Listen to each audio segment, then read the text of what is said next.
Hello दोस्तों, good morning. स्वागत है एक बार फिर से आप सभी का एमजेटी एजुकेशन में। साथियों, आज है 30 दिसंबर और आज की वीडियो में हम लोग बात करेंगे 30 दिसंबर 2025 के most important daily current affair के क्वेश्चंस के बारे में। सबसे पहले सबसे ज़रूरी बात कि साथियों, नया channel MJT current affair launch हो चुका है। एमजेटी करंट अफेयर के नाम से है। आज की वीडियो में आप देखिए, जहाँ इस वीडियो का इस नीचे लोगो बना होगा, उसी लोगो में 2 लोगो दिख रहा होगा, उसको प्रेस कीजिए और चैनल को सब्सक्राइब कर लीजिए। ठीक है। अब 1 जनवरी से उसी पर क्लासेस आने वाली हैं, डेली करंट अफेयर की, वीकली करंट अफेयर की, मंथली करंट अफेयर की, सब कुछ। और आज दिन में वहीं पर आपको दिसंबर का पार्ट 2, नवंबर का पार्ट 2 और मई का महीने का जो मंथली करंट अफेयर है वो भी आपको धीरे धीरे उसी चैनल पर मिलना शुरू हो जाएगी। तो आप उस चैनल को भी सब्सक्राइब कर लीजिए। अब करंट अफेयर का सेगमेंट उसी चैनल पर हम लोग शिफ्ट करने जा रहे हैं, जिससे आपको जो है ढूंढने में, सर्च करने में परेशानी, दिक्कत ना हो। सब करंट अफेयर के जितने स्टूडेंट हैं वो उस चैनल पर अच्छे तरीके से रह पाए। ठीक है। ये आपके लिए किया गया है स्टेप और इसका फ़ायदा आप जो है आने वाले दिनों में देख पाओगे, क्योंकि बहुत सारी दिक्कतें आ रही थी। यूट्यूब इस वीडियोस को पुश नहीं कर पा रहा था और उसके बाद फिर आप लोग भी ढूंढने में तकलीफ हो रही थी आप लोगों को, इसीलिए वो अलग चैनल बना दिया गया है। वो करंट अफेयर के लिए ही होगा, डेली, वीकली, मंथली या जो भी और कोई शॉर्ट वीडियो से रिलेटेड हो, करंट अफेयर एग्ज़ाम ओरिएंटेड, जो आप पढ़ने वाले बच्चे जो हैं उनके लिए। तो इन्हीं के लिए ये चैनल बनाया गया है, एमजेटी करंट अफेयर। और मैं यही कहूँगा कि आप MJT current affair new channel लिख करके सर्च कीजिए, उसके बाद ढूंढ करके उसको जा करके चैनल को सब्सक्राइब कीजिए। तो उससे क्या होगा, धीरे धीरे सर्च रैंकिंग में वो आएगी। ठीक है। जब सर्च करके जाओगे तो शुरुआत में कुछ दिन ऐसा करना पड़ सकता है, उसके बाद से फिर वही रैंक होने लगेगी। ठीक है। जब भी आप डेली करंट अफेयर सर्च करोगे एमजेटी एजुकेशन का, वही चैनल आएगा। तो चलिए शुरुआत करते हैं हम लोग। ये ध्यान रखना, 1 जनवरी से क्लासेस वहीं पर आपको मिलेंगी, तो आप जो है यहाँ पर नहीं पाओगे क्लास डेली करंट अफेयर का। क्वेश्चन रिवीजन करते हैं कल हम लोगों ने पढ़ा था, पीएम मोदी 27-28 दिसंबर को 5वें राष्ट्रीय मुख्य सचिव सम्मेलन की अध्यक्षता किए। इसकी थीम रखी गई थी विकसित भारत के लिए मानव पूंजी। सोमालीलैंड को औपचारिक रूप से मान्यता देने वाला पहला देश बन गया इजराइल। 33 वर्षों के अंतराल के बाद राष्ट्रीय बाघ संरक्षण प्राधिकरण ने अभी ऑफिशियल रूप से टाइगर स्टेट के रूप में शामिल किया है गुजरात को, यानी उसको इसका दर्जा दिया है। आर्मेनिया ने जैव विविधता पर COP70 सम्मेलन की मेजबानी करनी शुरू की है। इस बार वही अध्यक्षता करेगा। इसके लिए लोगो जारी किया है। उस लोगो में ब्लू तितली बनी हुई है, ब्लू बटरफ्लाई बनी हुई है।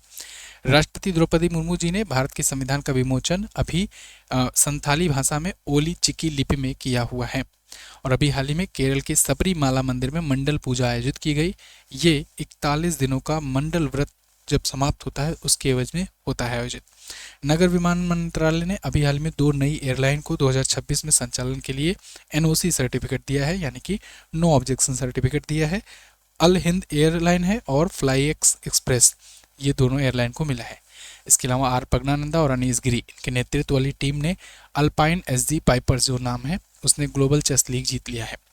40वीं एशियाई जल पक्षी जनगणना ये और अंतर्राष्ट्रीय स्तर पर 60वीं, ये 10 और 11 जनवरी को होगी। कहाँ होगी? गोदावरी मोहाना आंध्र प्रदेश से। आईआईटी संस्थान, आईआईटी दिल्ली, ये AILA artificial intelligence lab assistant नाम का एक AI एजेंट विकसित किया है प्रयोगशाला में हेल्प के लिए। पाकिस्तान की सरकारी एयरलाइन PIA को अभी हाल ही में आरिफ हबीब ग्रुप ने, जो कि बिजनेसमैन है, उसने खरीद लिया है। ये टॉप 11 करंट अफेयर के क्वेश्चंस थे, कल की वीडियो से आपने रिवीजन किया। अब हम लोग आज की करंट अफेयर बात करेंगे, लेकिन इसकी क्विज PDF एमजेटी ऐप पर दे दी गई है। एमजेटी ऐप पर ऑफर चल रहा है। GS सफलता बैच, संकल्प बैच और भी जो भी ई-बुक्स हैं, UPSI की हो गई, लेखपाल की हो गई और बहुत सारी चीज़ें हैं, जा करके आप उसको लीजिए। ठीक है। नहीं तो ये अवसर निकल जाएगा ऑफर का और उसके बाद फिर शायद आपको चीज़ें ना मिल पाए। टेलीग्राम पर PDF मिल जाएगी रात को 9 बजे, टेलीग्राम से PDF डाउनलोड कर लेना। पहला क्वेश्चन आज का, भारत का पहला स्वदेशी MRI स्कैनर किस स्टार्टअप के द्वारा विकसित किया गया है? यानी वो कौन सा स्टार्टअप है जिसने भारत का पहला स्वदेशी MRI स्कैनर विकसित किया है? तो वो स्टार्टअप है वॉक्सेल ग्रिड, वॉक्सेल ग्रिड्स नाम का स्टार्टअप। इंपॉर्टेंट बात यह है कि वॉक्सेल ग्रिड जो है, जोहो के संस्थापक, जोहो आप जानते हो ना, श्रीधर बेम्बू, उन्हीं जोहो के ही सपोर्ट से इसका भी किया गया है स्थापना। हालांकि इसके संस्थापक है अर्जुन अरुणाचलम, लेकिन उसमें उन्होंने जोहो के भी कंपनी ने इन्वेस्ट किया है। तो 12 वर्षों के शोध और समर्पण के बाद स्वदेशी MRI तकनीक बन गई है। इससे क्या होगा, जो हम लोग MRI मशीन बड़ी बड़ी बाहर से मंगाते थे, वो अब देश में ही बना करेगा, तो इससे जो बहुत खर्च आता था वो नहीं आ पाएगा। ठीक है, बहुत सस्ते में इलाज हो जाएगा। एमआरआई मशीन क्या होती है? एमआरआई मतलब होता है मैग्नेटिक रेजोनेंस इमेजिंग। आप देखो, देखे होगे बड़ी बड़ी फिल्मों में या फिर हॉस्पिटल्स में, कभी तो वैसे शायद मौका ना मिला हो या किसी को मिला भी होगा आप में से, बॉडी को ऐसे लेटा करके इसके अंदर डाल दिया जाता है। ठीक है, कोई व्यक्ति होता है उसको इस पर लिटा करके अंदर में डाल दिया जाता है, तो वो क्या करता है, मैग्नेटिक रेजोनेंस प्रदान उत्पन्न होता है, उसकी इमेजिंग ली जाती है मैग्नेटिक रेजोनेंस के थ्रू। इसलिए आपने देखा होगा कई कई बार जो अगर कोई आप लॉकेट पहने हो या कुछ पहने हो तो उसको निकाल दिया जाता है, कोई भी लोहे जैसी सामान होता है, धातु वाली चीज़ें, वो हटा दी जाती है बॉडी से, क्योंकि वो मैग्नेटिक वहाँ पर पूरा माहौल बन जाता है, रेजोनेंस होता है। तो बहुत तेज़ी से, अगर आपका दांत भी लगा हुआ है ना स्टील का या किसी धातु का, तो वो फाड़ करके निकल जाता है, इतना घातक होता है, क्योंकि वो पूरा पूरा चुंबक का घेरा होता है। इससे इमेजिंग ली जाती है, तो इससे पता चलता है शरीर में क्या कुछ तकलीफ है, कहाँ पर क्या डिफ़ॉल्ट है, उससे पता लग जाता है। तो ये एमआरआई मशीन बहुत महंगी आती है, हम लोग अमूमन जर्मनी वगैरह से मंगाते हैं, लेकिन जब मंगाते हैं तो उससे बहुत खर्च आता है। अगर यहाँ पर घर पर बनेगा तो 30 से 40% तक सस्ता हो जाएगा।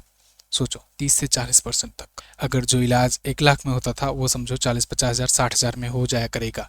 तो अर्जुन अरुणाचलम ये संस्थापक है इस टेक्निक के। वक्सल ग्रिड ने इसे लॉन्च किया है, चंद्रपुर नागपुर के पास से लॉन्च किया गया है। इसकी क्षमता 1.5 टेस्ला है। ठीक है, इस स्कैनर की।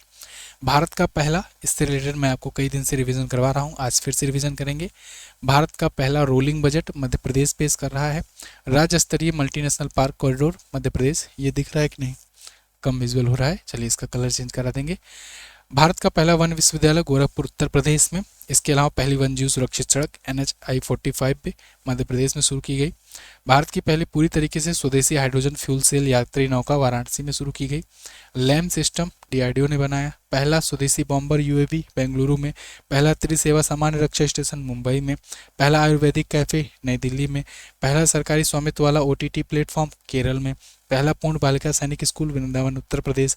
तो देख रहे हैं आप कि इसके नीचे वाला जो है ये आपको याद हो गया होगा मेरे साथ साथ, है ना, बार बार रिवाइज करते करते। ऐसे ही नए नए चीज़ें आप ऊपर अपडेट होती हैं, नीचे से गायब होती हैं, तो इससे आप बार बार रिवाइज करोगे तो चीज़ें आपको दिमाग में बैठती जाएंगी, याद होती जाएंगी। चलिए अगला, पद्मश्री सुदर्शन पटनायक, इन्होंने उड़ीसा के नीलाद्री बीच पर किस चीज़ का उपयोग करके सांता क्लॉज की रिकॉर्ड तोड़ मूर्ति बनाई है? तो सुदर्शन पटनायक का नाम आपने ज़रूर सुना होगा, अगर आप लंबे समय से डेली करंट अफेयर फॉलो कर रहे हैं तो मैंने भी इनका जिक्र कई बार किया है। ये बहुत ही मशहूर सैंड आर्टिस्ट हैं। कैसे आर्टिस्ट हैं? Sand artist. सैंड आर्टिस्ट क्या होते हैं? ये सैंड पर आकृतियाँ बनाते हैं, सैंड से, बालू की रेत से। तो सैंड आर्टिस्ट हैं। इस बार इन्होंने सैंड के साथ साथ एप्पल का यूज किया है, यानी सेब का। सेब और सैंड से बना करके इन्होंने सांता क्लॉज की रिकॉर्ड तोड़ मूर्ति बनाई है। कोई भी इवेंट होता है, कोई भी बड़ी चीज़ होती है, भारत कोई बड़ी उपलब्धि हासिल करता है, तो ये उसका सैंड आर्ट बनाते हैं, काफ़ी इंटरेस्टिंग होता है। ऐसे ही इन्होंने सैंड आर्ट ये देखिए बनाया हुआ है क्रिसमस को लेकर के, क्रिसमस के अवसर पर सांता क्लॉज की। तो ये सेब और रेत का है और अब तक की ये सबसे बड़ी मूर्ति है इस अवसर पर। नीलाद्री बीच उड़ीसा में इन्होंने बनाया हुआ है। 60 फीट लंबी है और 45 फीट चौड़ी है, 22 फीट ऊंची है। तो world record book of India द्वारा आधिकारिक तौर पर मान्यता प्राप्त है।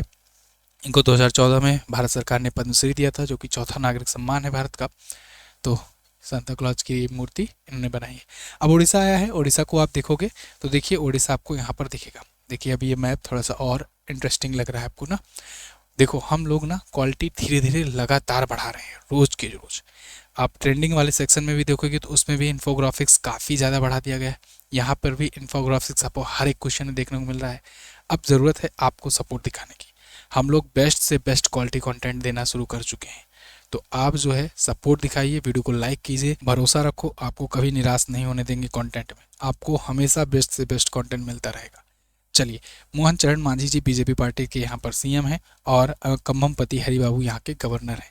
जैसे मोबाइल्स का सॉफ्टवेयर अपडेट आता है ना, वैसे हम लोग भी समय समय पर अपडेट करते रहते हैं। यही चीज़ें हम लोग को बाकियों से अलग बनाती हैं। चिल्का झील जो है ये 3 खूबियों के लिए जाना जाता है। First, Ramsar site of India, India's largest lagoon lake, इसके अलावा इंडिया लार्जेस्ट खारे पानी की झील साल्ट लेक। ठीक है, सिमलीपाल अभ्यारण्य है, यहाँ पर नंदनकानन जियोलॉजिकल पार्क है, चंद्रका हाथी विहार है, भीतरकनिका नेशनल पार्क है। भीतरकनिका नेशनल पार्क ये भारत का दूसरा सबसे बड़ा, सेकंड लार्जेस्ट मैंग्रोव वन है। मैग्रेव 1 है सेकंड लार्जेस्ट। फर्स्ट कौन सा है चला कमेंट करके बताओ, जो पुराने स्टूडेंट होंगे जरूर कमेंट कर पाएंगे, आंसर कर पाएंगे। पहला सबसे बड़ा मतलब सबसे बड़ा कौन सा है, मैग्रेव 1। घुमरा, छाऊ, सांवरी, संसार, पैका, गरुड़ वाहन ये प्रमुख लोक नृत्य है। क्षत्रिय चर्चित स्थल में कटक, जगन्नाथ मंदिर, कोणार्क, पारादीप है। ठीक है, जिलों की संख्या 30 है, विधानसभा 147, लोकसभा 21 और राज्यसभा में 10 सीटें यहाँ से जाती हैं। न्यू ईयर ऑफर चल रहा है, इसका ऑफर का फायदा उठाइए। New year coupon code use करना है आपको। इसके तहत हमारे ई बुक्स और वीडियो कोर्सेज में आपको डिस्काउंट मिलेंगे। जो अपना करंट अफेयर का संकल्प बैच है, अब देखो 2025 समाप्त हो गया है, तो ऐसे में करंट अफेयर और स्टैटिक जीके का जो संकल्प बैच है उसको आप ले सकते हो। लाइफ टाइम वैलिडिटी आपको मिलने वाली है, सभी ई बुक्स मिलेंगे आपको। इसमें आपका practice chapter wise mock test कराया गया है जो बिल्कुल यूनिक है, मतलब चैप्टर वाइज खेल खिलाड़ी का मॉक टेस्ट, इसके अलावा प्रैक्टिस सेट, उसका पुरस्कार सम्मान का, अंतर्राष्ट्रीय घटनाएं, राष्ट्रीय घटनाएं, इन सब का डलाया जा रहा है लगातार। तो आप इस बैच को लीजिए जरूर। और इस अलावा इसके आपके स्टैटिक जीके वगैरह के भी जीएस सफलता बैच ले सकते हो। अगर आप जीएस तैयार करना चाहते हो तो जीएस सफलता बैच लीजिए। हिस्ट्री, ज्योग्राफी, इकोनॉमी, पॉलिटी, ये सब आपको एक बार आपको फाउंडेशन अच्छे से तैयार करना है। उसके बाद केवल करंट अफेयर पढ़ना होगा हर बार के लिए। एक बार अच्छे से जीएस तैयार कर लो, उसके बाद किसी भी एग्जाम में बैठो अच्छे से, आप सारा क्वेश्चन करके आओगे। इस हिसाब से ये कोर्स डिज़ाइन किया गया है। आपको बार बार भटकना, बार बार किताबें पढ़ने की ज़रूरत नहीं पड़ेगी। चलिए, सारी चीज़ें हमारे एप्लीकेशन एमजेटी ऐप पर मिलेगा, आपको वीडियो कोर्स सेक्शन में मिल जाएगा और ई बुक सेक्शन मिल जाएगा। न्यू ईयर कूपन कोड है, ठीक है। बाकी व्हाट्सएप चैनल भी ज्वाइन कीजिए।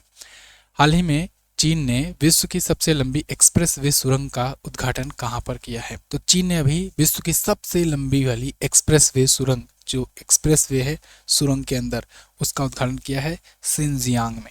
सिनजियांग में उसका उद्घाटन किया गया है और ये एक नया रिकॉर्ड बन गया है दुनिया की सबसे लंबी एक्सप्रेस वे का। 22.1 किलोमीटर लंबाई है इस सुरंग की, इस एक्सप्रेस वे के ऊपर बनी सुरंग की, या कहें सुरंग के अंदर बनी एक्सप्रेस वे की। तो जियो 711 उरुमकी राओकियांग एक्सप्रेस वे इस यूनिट का ये हिस्सा है, ठीक है। तो ये एक्सप्रेस वे था, उसी की कुछ दूरी पर मतलब पहाड़ काट करके एक्सप्रेस वे निकाला गया है 22.1 किलोमीटर की दूरी में, उरुमकी यूली एक्सप्रेस वे। तो 5 वर्ष लगा है इसको बनाने में। चीन कम्युनिकेशन कंस्ट्रक्शन कंपनी ने इसको बनाया है। ये 2 विश्व रिकॉर्ड अपने आप में अपने नाम पर कर रहे हैं, एक तो सबसे लंबी एक्सप्रेस वे सुरंग और दूसरा सबसे गहरी वर्टिकल सॉफ्ट या लंबवत सुरंग भी। तो ये 2 रिकॉर्ड और आ गया चाइना के नाम। बाकी चाइना से रिलेटेड इंपॉर्टेंट और स्टैटिक जीके जानना चाहते हो तो ये आप पीडीएफ में पढ़ सकते हो, ठीक है। यहाँ पर थोड़ा सा कलर बहुत ज़्यादा डाटा हो जाने की वजह से कलर विजिबल नहीं हो रहा है ना, कोई बात नहीं, इसको चेंज कराएंगे और थोड़ा सा कम डाटा रखेंगे जिससे बड़े बड़े फंट हों और अच्छे से आपको दिखे, विजुअल हो। अगला, अमेरिका ने H1B वीज़ा चयन प्रक्रिया में बदलाव करते हुए इसे लॉटरी सिस्टम की जगह किस प्रणाली पर आधारित करने का निर्णय लिया है? H1B वीज़ा अभी पिछले दिनों में खूब ज़्यादा चर्चे में आया था, जब इसका प्राइस जो है वो $1 लाख कर दिया गया था। तो H1B वीज़ा होता क्या है? एक्चुअली में ना यूएस जो है कई प्रकार के वीज़ा जारी करता है, उसी में एक वीज़ा होता है H1B वीज़ा। H1B वीज़ा उनको मिलता है जो नौकरी पेशा करने वाले होते हैं, जो किसी और देश के होते हैं, जाते हैं अमेरिका में नौकरी पेशा करने के लिए, तो उनको H1B वीज़ा दिया जाता है। ऐसे वीज़ा जो है प्रोफेशनल्स को दिए जाते थे, अब तक काफ़ी सस्ते में बन जाया करते थे, 10,000, 50,000, 60,000 में या लाख तक में। लेकिन डोनाल्ड ट्रंप ने इसको $1 लाख कर दिया, मतलब 88 से 90 लाख रुपए, इतने में ये बनना शुरू हो गए। तो अब बताओ, जब कोई प्रोफेशनल वहाँ जाएगा जॉब करने के लिए तो उससे पहले तो 90 लाख रुपए देना पड़ेगा वीज़ा के लिए, तब तो वहाँ वो जा पाएगा।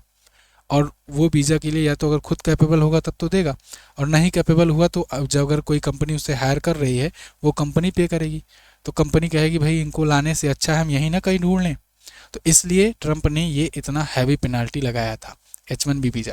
H1B वीज़ा जितना भी जारी होता है, 65,000 से 70,000 जारी होता है हर साल, उसमें 80 से 90% भारतीय ही जाते हैं, सबसे ज़्यादा भारतीय रहते थे, जाते थे वहाँ पर। लेकिन अब, और वो लॉटरी सिस्टम होता था, निकाला जाता था, जिसका लक उसको मिल गया, जिसका नहीं उसको नहीं मिलेगा। लेकिन अब इसको लॉटरी सिस्टम को हटा करके इसको वेतन आधारित प्रणाली कर दी है। मतलब जैसे आपकी गूगल में जॉब लगी और एक व्यक्ति की उसको सैलरी मिल रही है मान लो 5 लाख रुपए महीना, और दूसरे व्यक्ति को लगा माइक्रोसॉफ्ट में जॉब और उसको मिल रही है 3 लाख रुपए महीना, और ऐसे ऐसे 65,000 हैं, क्योंकि कैप लगा है 65,000 ही बुलाना है हर साल। तो अब मान लो जब वहाँ पर सब लोगों ने अप्लाई किया वीज़ा के लिए, तो वहाँ देखा जाएगा ऊपर से किसकी कितनी ज़्यादा सैलरी है। जिसकी ज़्यादा सैलरी रहेगी उसको पहले बुलाया जाएगा, जिसकी कम सैलरी रहेगी उसको जब पूरा कोटा भर जाएगा, सीट फुल हो जाएगी, तो कहा जाएगा भैया अब तुम जाओ। यानी आप आसान भाषा में समझो कि उसकी भी कट ऑफ निकलेगी हर साल, ठीक है ना। जैसे आपके एग्जाम्स में निकलता है कि भाई चलो इस बार कट ऑफ बना है 1 लाख के 2 लाख के ऊपर सैलरी वाले जो है उन्हीं को बुलाया जा रहा है, तो 2 लाख के ऊपर सैलरी वाले गए, बाकी वाले बाहर। तो ऐसे कट ऑफ आएगी अब इनकी, ट्रम्प साहब निकालेंगे। इससे क्या होगा, इससे वहाँ पर हाई स्किल्ड वाले ज़्यादा जा पाएंगे, क्योंकि जिसकी सैलरी ज़्यादा है ऑब्वियस सी बात है उसके पास एक्सपीरियंस ज़्यादा होगा, सैलरी ज़्यादा है तो उसके पास क्वालिफिकेशन या स्किल ज़्यादा होगा, है ना। तो वहाँ पर हाई स्किल्स वाले बढ़ेंगे। तो 20,000 यूएस मास्टर डिग्री वालों को मिलता है, 65,000 वैसे रेगुलर कैप वालों को मिलता है H1B वीज़ा के तहत। तो ये अमेरिका में वीज़ा प्रणाली है। वैसे अमेरिका ने H1B वीज़ा पर जब ये सुविधा शुरू की थी, ऐसा चीज़ें शुरू किया था, सुविधा क्या असुविधा शुरू की थी, तब चाइना उसी में राह देख रहा था और चाइना ने के वीज़ा लॉन्च कर दिया। तो आपसे पूछा जा सकता है कि अभी हाल ही में के वीज़ा प्रणाली किसने लॉन्च किया, तो उसको चाइना ने लॉन्च किया है, सेम ऐसे के लिए कि प्रोफेशनल्स को हायर करने के लिए, ठीक है। तो चलिए, तो अमेरिका जो है इससे रिलेटेड स्ट्रेटेजी के में वाशिंगटन DC इसकी राजधानी है, US डॉलर इसकी राजधानी होती है, राष्ट्रीय प्रतीक इसका गंजा गरुड़ है ना। अगला, डोनाल्ड ट्रंप 45वें और 47वें राष्ट्रपति। बिहार के पहले सुपर कंप्यूटर परम रुद्र, इसका उद्घाटन किस संस्थान ने किया। परम रुद्र, हालांकि परम सीरीज जो है इसको बनाता है सीडैक। परम जो है कंप्यूटर, ये सुपर कंप्यूटर की सीरीज है, परम आदित्य, परम रुद्रा, ठीक है, परम 800, तो ये बनाता है सीडैक। सीडैक जो है ये पुणे स्थित एक संस्था है जो अपने यहाँ सुपर कंप्यूटर वगैरह सब बनाती है। तो इसी के द्वारा परम रुद्र भी बनाया गया था, लेकिन परम रुद्र को लाया गया है IIT पटना में। अब IIT पटना में लाया गया है तो ये बन गया है बिहार का पहला सुपर कंप्यूटर। आज तक के इतिहास में बिहार में कोई भी सुपर कंप्यूटर काम नहीं कर रहा था, अभी इंस्टॉल किया गया है पहला वाला। अब ये सुपर कंप्यूटर क्या करेगा, सुपर कंप्यूटर बहुत हैवी कैलकुलेशन के लिए होता है। वो मौसम, जैसे मौसम की गणना करना हुआ, कोई आपदा आने वाली है उसका पूर्वानुमान करना हुआ, इन सब के लिए यूज होता है, मतलब हैवी कैलकुलेशन की रिसर्च किसके लिए। तो इससे अब रिसर्च डेवलपमेंट में और मौसम पूर्वानुमान में, दवा की खोज के लिए, ठीक है, इसके अलावा आर्टिफिशियल इंटेलिजेंस में, इन सब में काम आएगा IIT पटना में, ठीक है। तो ये बिहार का पहला है, देश का पहला नहीं, ध्यान रखना। 60 फैकल्टी हैं लाभार्थी इससे होंगे और 400 छात्र इससे लाभार्थी होंगे जो इस सेक्टर में इसमें होंगे। बिहार आया है, बिहार आप देखोगे उत्तर भारत में एक राज्य है बिहार, उत्तर प्रदेश का पड़ोसी। पटना राजधानी, नीतीश कुमार 10वीं बार अभी CM पद की शपथ लिए हैं, 10वीं बार CM बने हैं। इनकी पार्टी का नाम है JDU, जनता दल यूनाइटेड। अभी बिहार विधानसभा का चुनाव हुआ है तो पार्टियों के नाम आपसे पूछे जा सकते हैं, तो याद रखना। आरिफ मोहम्मद खान जी ये यहाँ के गवर्नर हैं, इससे पहले केरल के गवर्नर हुआ करते थे। गोगाबिल, सिमरी बख्तियारपुर झील है यहाँ पर, नेशनल पार्क में वाल्मीकि नेशनल पार्क है, भीमबंधु अभ्यारण्य है, कैमूर अभ्यारण्य और राजगीर अभ्यारण्य है। लोक नृत्य में जाट जटिन डांस है, झुमरी डांस है। चर्चित स्थलों में बोध गया, वैशाली, नालंदा विश्वविद्यालय ये प्रमुख चर्चित स्थल रहे हैं। 38 जिले हैं। बिहार की विधानसभा की सीटें 243 है, ये पूछा जाएगा आपसे क्योंकि विधानसभा का चुनाव हुआ है। 243 सीट, लोकसभा में 40 और राज्यसभा में 16 सीट यहाँ से जाती है, ठीक है जी। अगला, केंद्र सरकार ने हाल ही में कितने वरिष्ठ अधिकार वक्ताओं को अतिरिक्त सॉलिसिटर जनरल के रूप में नियुक्त किया। अतिरिक्त सॉलिसिटर जनरल यानी एडिशनल सॉलिसिटर जनरल ASG, ये नियुक्त किया गया है अभी 3 को। ASG होता क्या है पहले इसको समझिए। देखिए, जब आप कभी भी जाते हो, कोई आपका मुकदमा फंसता है तो आप जाते हो, 2 पार्टियां रहती हैं, विवाद का निपटारा लेने कोर्ट में जाते हो, तो आप दोनों खुद से नहीं लड़ते हो क्योंकि आप दोनों पार्टियों को कानूनी दांव पेच उतना पता नहीं होता है। तो आप दोनों क्या करते हो, दोनों पार्टियां अपना अपना वकील हायर करते हो, वकील हायर करते हो, फिर वकील आपके वहाँ पर कानूनी पैरवी करते हैं, फिर जज साहब फैसला सुनाते हैं, ठीक है। लेकिन क्या हो अगर आपकी लड़ाई आपकी सरकार के खिलाफ हो, सरकार आपके खिलाफ अगर कोई एक्शन ले रही है तो सरकार के खिलाफ आपको कोर्ट में जा रहे हो अपनी पैरवी करने या जा रहे हो चुनौती देने सरकार के फैसलों का, तब उस स्थिति में क्या होगा, उस स्थिति में आप अपना वकील करोगे, ठीक है, नॉर्मल सी बात है। लेकिन सरकार दूसरी पार्टी है तो सरकार किसको लड़ाएगी, मतलब सरकार खुद आएगी क्या कटघरे में लड़ने, नहीं, सरकार भी अपना वकील करेगी। तो जब सरकार अपना वकील करती है तो वो जो मुकदमे लड़ता है सरकार की तरफ से, अब यहाँ पर इसकी पद की शुरुआत होती है। अब ध्यान रखें, अगर केंद्र सरकार है पार्टी तो केंद्र सरकार जो है ये अटॉर्नी जनरल को नियुक्त करती है, और ये क्या करता है, इसके जो भी मुकदमे होते हैं सरकार के, केंद्र सरकार के, उनकी पैरवी ये करता है सुप्रीम कोर्ट में। कहाँ पर? सुप्रीम कोर्ट में। केंद्र सरकार का केस सुप्रीम कोर्ट में लड़ने के लिए अटॉर्नी जनरल होते हैं। इनकी सहायता के लिए सॉलिसिटर जनरल होते हैं, ठीक है, इनकी हेल्प के लिए। और इनकी भी हेल्प के लिए एडिशनल सॉलिसिटर जनरल होते हैं, एएसजी, है ना। ये केंद्र सरकार के मुकदमों की पैरवी सुप्रीम कोर्ट में करेगा। अब अगर मान लो राज्य सरकार हो तो राज्य सरकार के मुकदमों की पैरवी अगर हाई कोर्ट में करानी हो तो उसके लिए अटॉर्नी जनरल नहीं, उसके लिए एडवोकेट जनरल नियुक्त किए जाते हैं, ठीक है, एडवोकेट नियुक्त किए जाते हैं। इसको हिंदी में अटॉर्नी जनरल को कहते हैं महान्यायवादी और एडवोकेट जनरल को कहते हैं महाअधिवक्ता। तो हिंदी वाला शब्द भी पूछा जा सकता है, इसको याद रखना। अब ये कॉन्सेप्ट समझ में आया। अब देखो यहाँ पर जो सॉलिसिटर जनरल की हेल्प करेंगे, एडिशनल सॉलिसिटर जनरल, वो 3 नियुक्ति की गई है अभी, 3 वरिष्ठ अधिवक्ता। ये सभी वकील ही होते हैं, प्रमोशन होकर के इनको नियुक्त किया जाता है। तो 3 अधिवक्ताओं की नियुक्ति की गई है केंद्र सरकार के द्वारा। तो ये कानूनी सलाह वगैरह मशवरा वगैरह देंगे। नाम है देविंदर पाल सिंह, कनक मेडेला, रविंद्र कुमार और अनिल कौशिक, ठीक है। तीनों की नियुक्ति की गई है। नियुक्ति कौन करता है? प्रधानमंत्री की कैबिनेट के द्वारा, जो कैबिनेट कमेटी है सिलेक्शन की, उसके द्वारा संस्तुति पर राष्ट्रपति के द्वारा की जाती है। मतलब ये रिकमेंड करते हैं।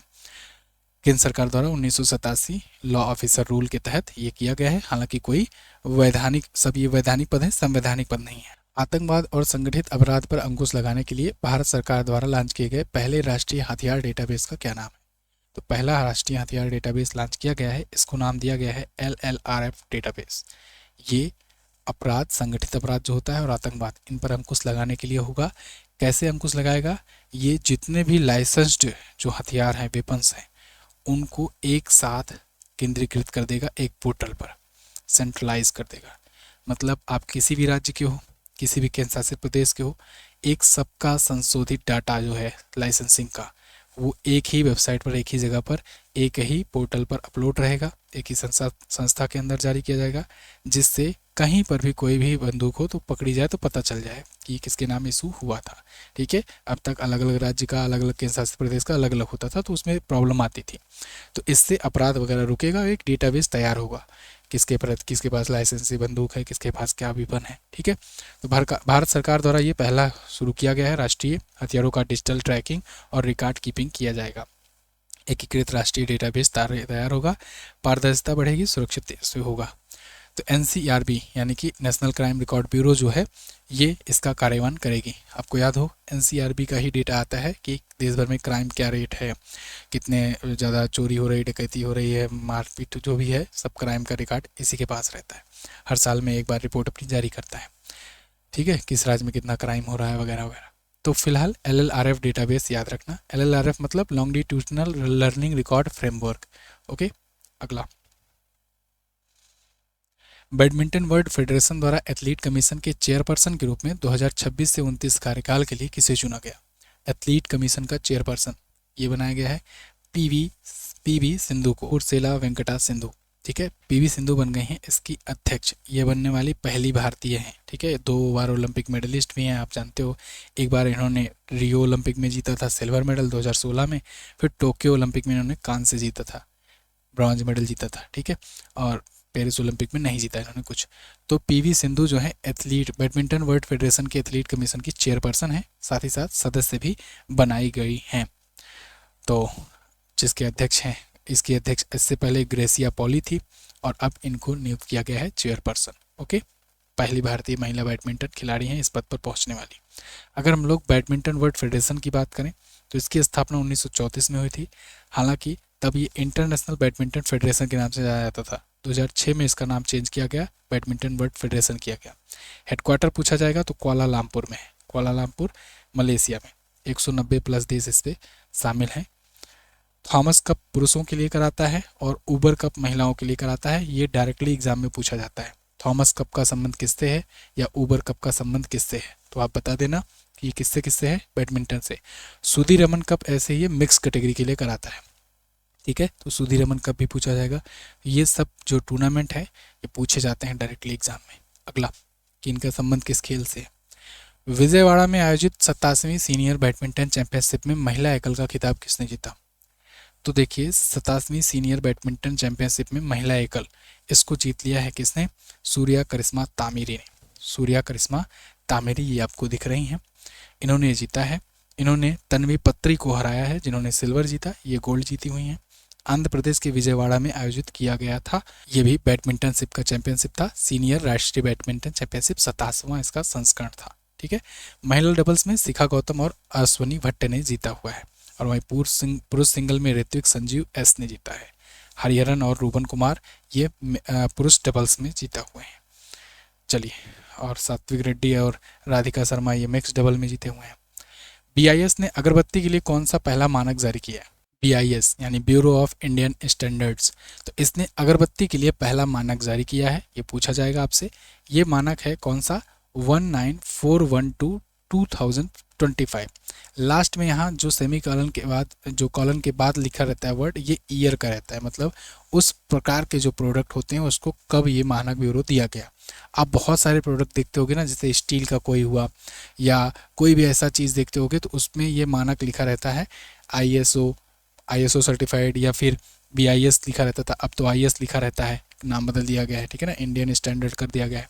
तो ऐसे ही अब BIS के द्वारा ये दिया जाता है, ब्यूरो ऑफ इंडियन स्टैंडर्ड के द्वारा IS 19412 सर्टिफिकेट दिया गया है। ठीक है, 412/2005, 2025 का मतलब ये 2025 में दिया गया है, ये ईयर का नाम होता है। अगरबत्ती को दिया गया है, अगरबत्ती को देने का मतलब क्या हुआ? इसका मतलब अब जितनी भी अगरबत्तियाँ बनेंगी वो इसी मानक पर आधारित होनी चाहिए। ये मिनिमम स्टैंडर्ड तय किया गया है, यानी इसके स्टैंडर्ड को जो नहीं फॉलो कर रही होंगी उसको आप लोकल कह सकते हो, कि ये इंडियन स्टैंडर्ड के मुताबिक नहीं है। जैसे आप गोल्ड लेने जाते हो तो गोल्ड में आपको कहा जाता है कि भाई हॉलमार्क का निशान देख करके लो। हॉलमार्क का निशान कैसे होता है गोल्ड वाला? तो गोल्ड वाला कुछ ऐसे होता है ना, ऐसे। तो ये कहा जाता है कि ये हॉलमार्क का निशान देख करके लो। इससे क्या होगा? इससे मान लो आप गोल्ड लिए, अब कल को आपकी विषम परिस्थिति आए, गोल्ड को वापस करने गए, तो गोल्ड को वापस करने के लिए किसी भी दुकान पर जाओगे, मान लो कहीं दूसरी जगह रहने लगे, वहाँ गए वापस करने, वो कह रहा है कि नहीं ये गोल्ड तुम्हारा गोल्ड है ही नहीं, या इसमें मिक्स है। अब आपके साथ धोखा हो जाएगा, आप 10 साल बाद लौटाने जा रहे हो, 10 साल पहले कहाँ से लिए थे आपको शायद याद भी ना हो। ऐसी स्थिति में अगर हॉलमार्क रहता है तो वो कहता है हाँ ये हॉलमार्क है, मतलब ये प्योर सोना है, जितना भी कैरेट उस पर लिखा रहेगा वो आपका सोना माना जाएगा स्टैंडर्ड, और उसके बाद वो ले लेगा, उस हिसाब से जो रेट चल रहा होगा उसको आपको पैसा दे देगा। ठीक है, तो ये होता है स्टैंडर्ड्स का फ़ायदा। ठीक है ना, लोकल का फ़ायदा मतलब यही कि लोकल का फ़ायदा कुछ है नहीं, वो लोकल ही है, उसमें क्या मिलाया जा रहा है, कैसा मिलाया जा रहा है, कोई उसका तथ्य नहीं है। जैसे फूड प्रोडक्ट देखते हो उस पर लास्ट में FSSAI का सर्टिफिकेट लिखा रहता है ना, तो वो food security safety authority of India रहता है, उसका अथराइजेशन, मतलब उससे उसने सर्टिफिकेट लिया है, तो उसमें वो जो भी चीज़ें मिलाएगा उसको इंग्रेडिएंट वो लिखेगा। तो ये सरकार द्वारा अप्रूवल अथॉरिटी है, मतलब समझ लो एक प्रकार से। तो खैर, अब क्या क्या मिलाया जाएगा, कैसे क्या चीज़ें रहेंगी, ये सब बताया जाएगा अगरबत्ती में भी। और अगरबत्ती भी एक स्टैंडर्ड होगी, ज़्यादा महक वाली होगी, है ना, ज़्यादा सुगंधित होगी, लोकल नहीं होगी। ISI का मार्क ऐसे होता है, हॉलमार्क मैंने आपको बताया कैसे होता है, हॉलमार्क तो ऐसे होता है। ठीक है, उसके बाद फिर इको मार्क ऐसे होता है, इको इन्वायरमेंट फ्रेंडली के लिए। ये थे आज के दिन के top 10 current affair question. PDF आपको टेलीग्राम पर मिलेगी। एक बार फिर से ये जो आइकॉन दिख रहा है चैनल के नीचे उसको प्रेस कीजिए, सब्सक्राइब कीजिए MJT करंट अफेयर का भी चैनल। ठीक है, उसको सब्सक्राइब कर लोगे तो इससे क्या होगा कि 1 जनवरी से क्लासेस उसी पर आएंगी, तो आपको सारी क्लासेस का नोटिफिकेशन मिल जाया करेगा।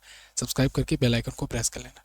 बाकी टेलीग्राम ग्रुप, व्हाट्सएप चैनल ये सब ज्वाइन करके रखो, जिससे आपको वीडियो ढूंढने में दिक्कत ना हो। ये बड़ा बदलाव है, लेकिन निश्चित तौर पर आपको आने वाले समय में इसका फ़ायदा देखने को मिलेगा। अगर ये स्टेप लिया गया है तो जाहिर सी बात है इसके पीछे काफ़ी कुछ सोचा विचारा गया होगा, तो ये निश्चित ही आपकी हेल्प के लिए, आपके हित में ही होगा। रोलिंग बजट की अवधारणा सबसे पहले कहाँ अपनाई गई थी? तो ये स्वीडन में अपनाई गई थी। प्रो रेसलिंग लीग की शुरुआत कब हुई थी? 2015 में हुई थी। आज आपको क्या बताना है? अंतर्राष्ट्रीय नागरिक उड्डयन दिवस कब मनाया जाता है? प्रोजेक्ट टाइगर की शुरुआत कब हुई थी? दोनों क्वेश्चन के बारे में बताइए, बहुत आसान है, दोनों क्वेश्चन के बारे में आप आंसर कर ले जाओगे। आंसर कीजिए, मिलते हैं अगली वीडियो में, तब तक के लिए नमस्कार, जय हिंद, वंदे मातरम।